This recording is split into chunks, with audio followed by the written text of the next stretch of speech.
Welcome to the Career Refresh Podcast. I'm your host, Jill Griffin.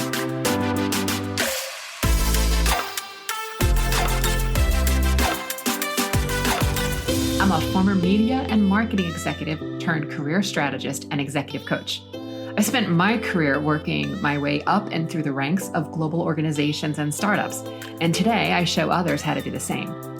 Join me each week as we discuss the strategies and actionable steps to leverage your strengths, increase your confidence, and develop your career well-being. Ready? Let's do it.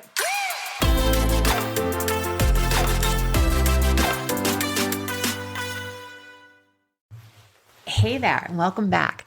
I'm so glad that you are here, and I want to thank you all for the emails and the texts and the feedbacks on the podcast so far. I love hearing from all of you, and I love even more that you're enjoying what you're hearing. So thank you. I want to talk today about a topic that I discuss with many of my clients. It's something that many of them experience, and it's decision making. It's when you get a bad case of the I don't knows, that part of decision making. And my clients know by now with working with me that they're not allowed to say I don't know. It's true. They can't say I don't know. And they always laugh and go, I know I'm not supposed to say I don't know. Right. Because you know what? While it may not always be obvious, you do have an inkling. You do know. And here's the trigger warning, my friends. Confusion and I don't knows, it's a choice. You may be thinking it's not. You may be thinking that it's just happening to you and you don't know, or that it's real and that like you're in a fog and you can't get out of it. And I'm guessing you probably know people who are always ruminating on the same decision. It's like they're caught in this loop of constantly making thoughts around a decision and then thinking about a decision, but they actually don't make a decision. And they continue to ask everyone around them for their opinion. Should I move? Which is better? New York? Should I go to Austin? Should I stay in this job? Should I get a next one? But what if the next one is bad? It's this constant I don't know syndrome. And when you're confused and you delay decision making, you think there's a right decision that you're going to figure out. And then if you spend enough time thinking about the decision, or if you get enough feedback from friends, families, mentors, your coach, you'll figure out the right answer. As if the answer will, surprise, arrive. It doesn't. It's totally delusional thinking. And it's really painfully untrue that this is going to happen. Often the longer we sit in our dirty diaper of indecision, the harder it is to make a decision. Many people, confusion and indecision are comfortable, and not like cashmere, blanky, velvet ottoman comfortable, but more comfortable than being responsible for making a decision that you'll have to live with. You are fearful of how you think you'll feel if you make a decision that you later think was the wrong decision. So staying safe in your dirty diaper is the discomfort you do know versus having to experience a whole new level of discomfort that may come with a new decision. So in the meantime, you don't make a decision. You stay confused about what to do. And if you're not making decisions, then you surely can't be making the wrong one, but you also don't grow. So you stay in the job, you stay in indecision, you don't create new experiences, and you don't learn how to manage your mind. And for me, that's the biggest tragedy of it all, because learning how to manage my mind was the key to freedom and my success.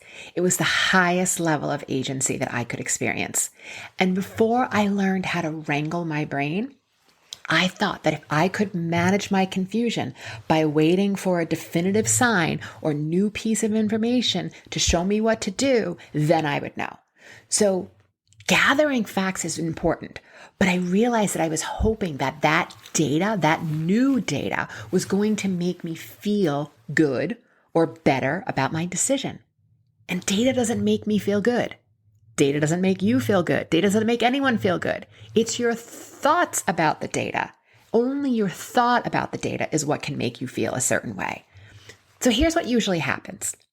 When you think that a future choice may mean future drama, you are stuck in indecision because you are either, wait for it, trying to predict a future event, trying to predict your future thoughts about an unpredictable future event, and or trying to determine how you'll manage your mind around your unpredictable thoughts around an unpredictable event. That's a lot of predicting.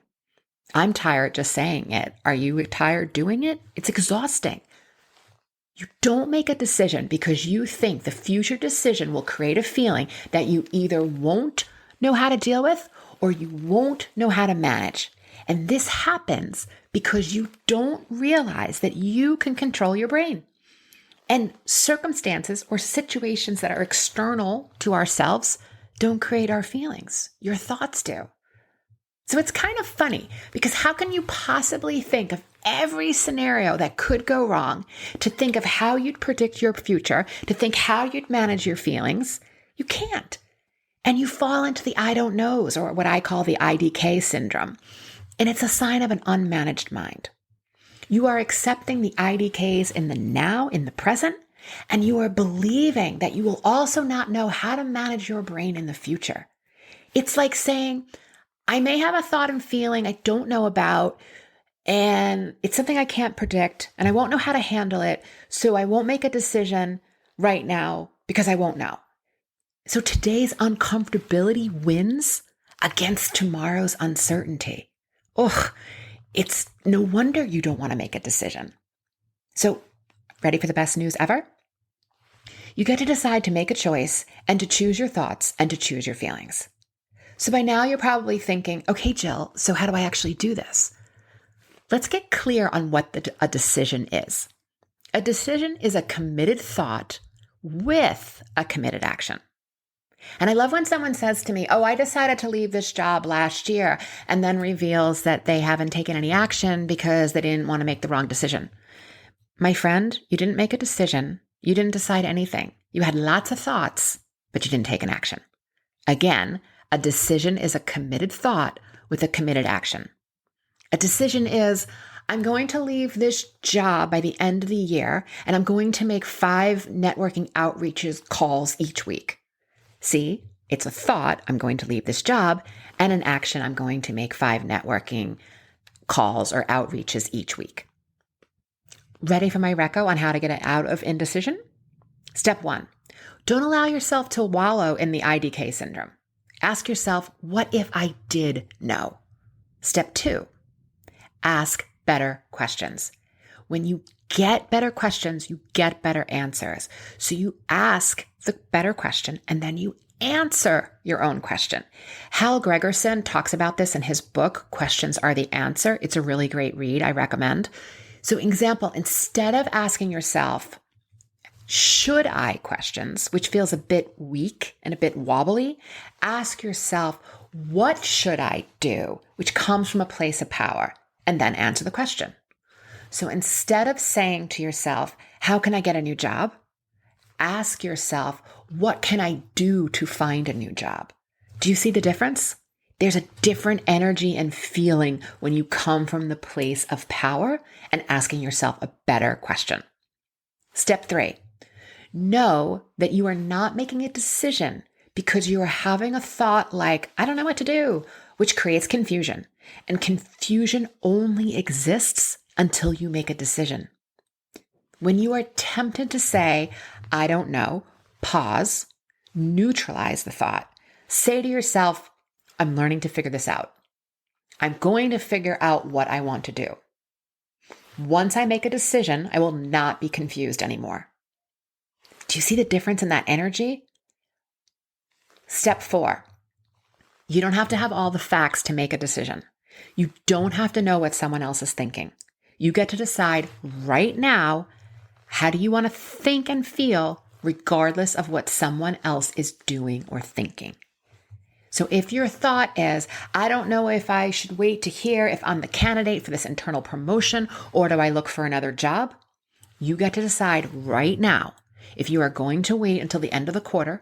And if you don't hear back by that deadline, you are then going to pursue another opportunity.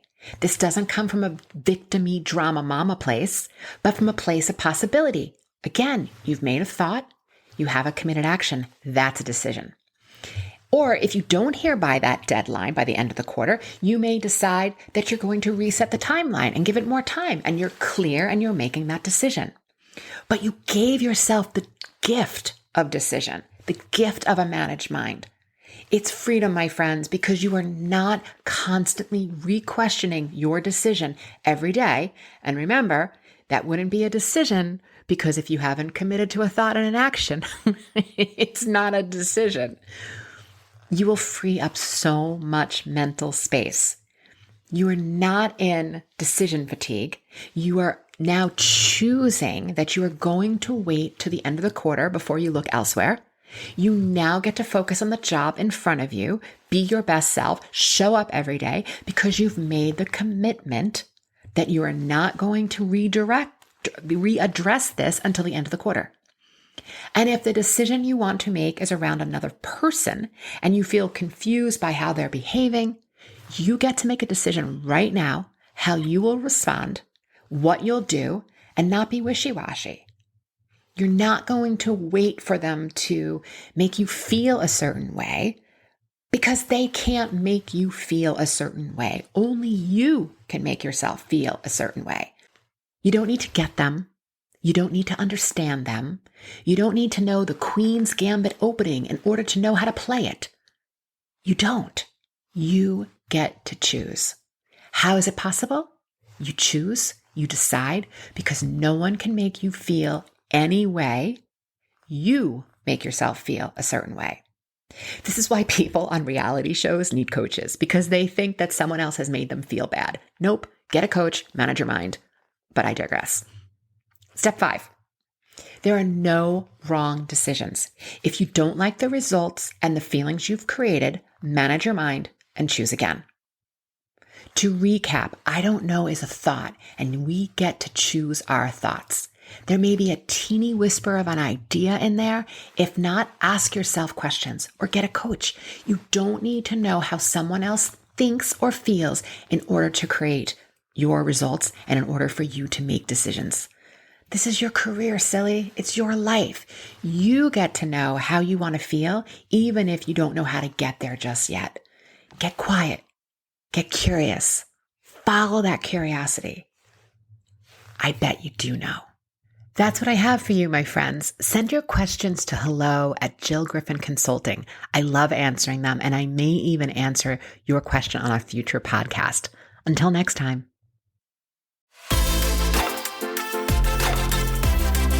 Hey, thanks for listening to the Career Refresh podcast. If you're enjoying this and you want more information, go to my website, jillgriffincoaching.com.